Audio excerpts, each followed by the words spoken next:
ओशो के दीवाने हम आनंद मनाते हैं। ओशो ओशो ओए ओशो के दीवाने हम आनंद मनाते हैं। आनंद मनाते हैं। हंसते नचते गाते हम ध्यान में जाते हैं। हंसते नचते गाते हम ध्यान में जाते हैं। ओए ओशो के दीवाने हम आनंद मनाते हैं। ओशो के दीवाने हम आनंद मनाते हैं। हंसते नचते गाते हम ध्यान में जाते हैं। हंसते नचते गाते हम ध्यान में जाते हैं। ध्यान में जाते हैं। आनंद मनाते हैं। ध्यान में जाते हैं। आनंद मनाते हैं। ध्यान में जाते हैं। आनंद मनाते हैं। ध्यान में जाते हैं। आनंद मनाते हैं।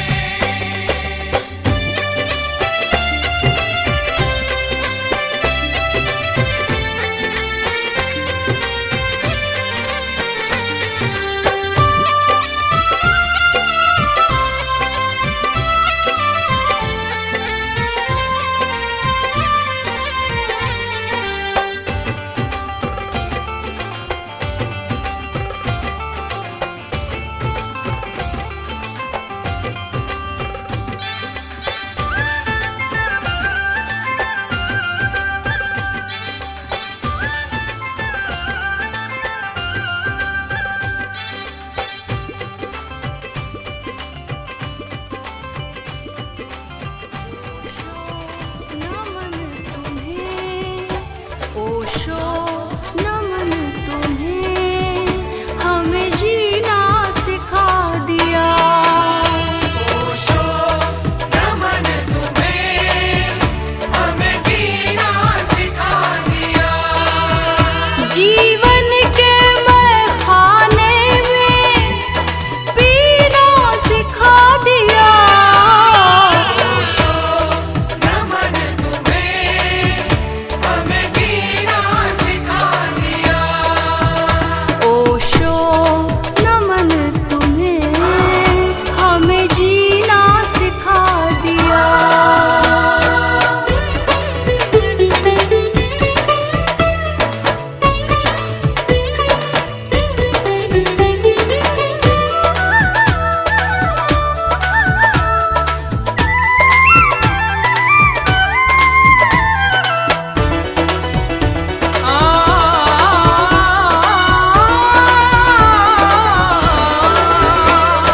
व्रत तीरथ क्रिया कर्म से हमको छुड़ा दिया।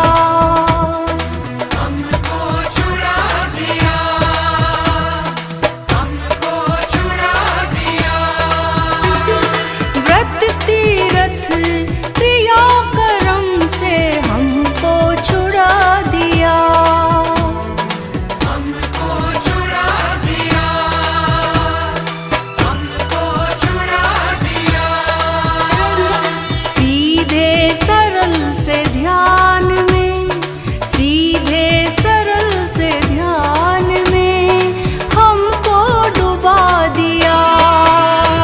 ओशो नमन तुम्हें हमें जीना सिखा दिया।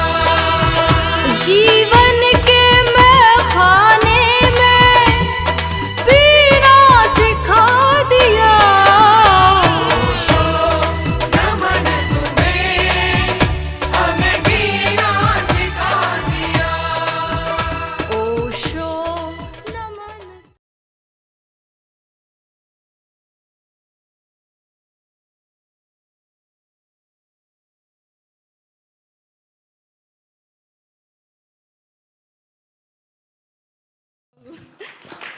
धन्यवाद माँ नीलम।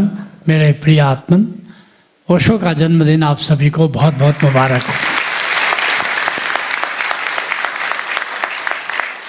इस अवसर पर जो हमारे पंजाब की 10वां टीम और उनके सहयोगियों द्वारा प्रस्तुत जो कार्यक्रम आज हुआ, उसके लिए मैं केवल 3 शब्द कह सकता हूँ: शानदार, जबरदस्त, अद्भुत।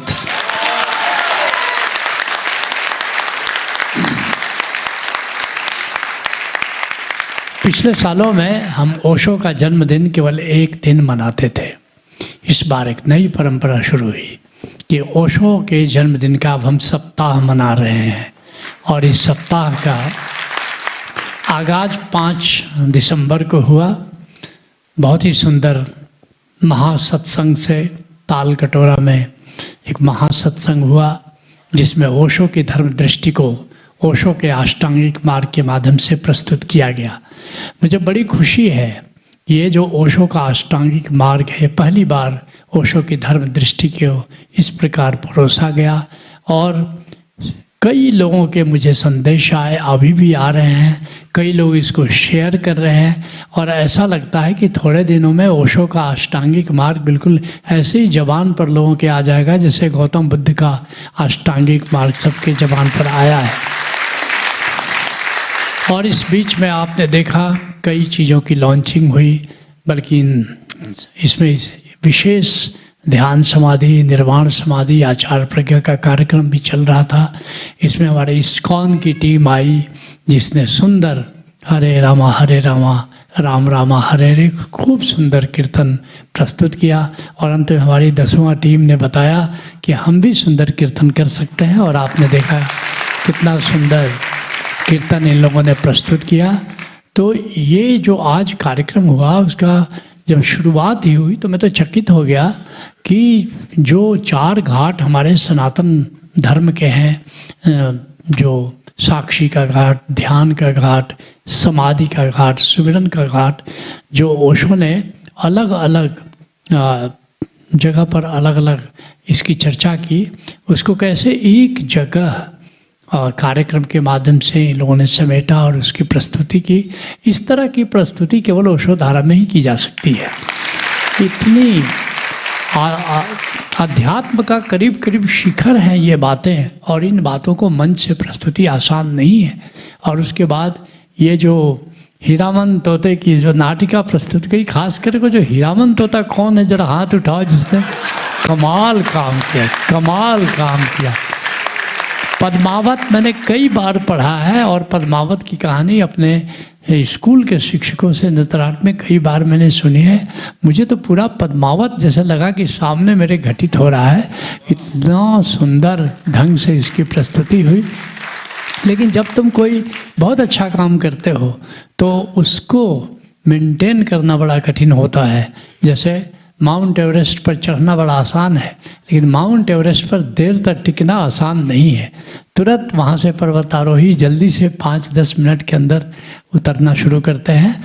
तो आपके लिए एक होमवर्क भी देता हूँ, और आगे के अगले 11 दिसंबर को ये ओशो का जो अष्टांगिक मार्ग है, इसको तुम लोग अगर मन से प्रस्तुत करो तो बहुत अद्भुत घटना होगी। और मुझे पूरा विश्वास है कि ये काम 10वां की टीम कर सकती है, निश्चित ही।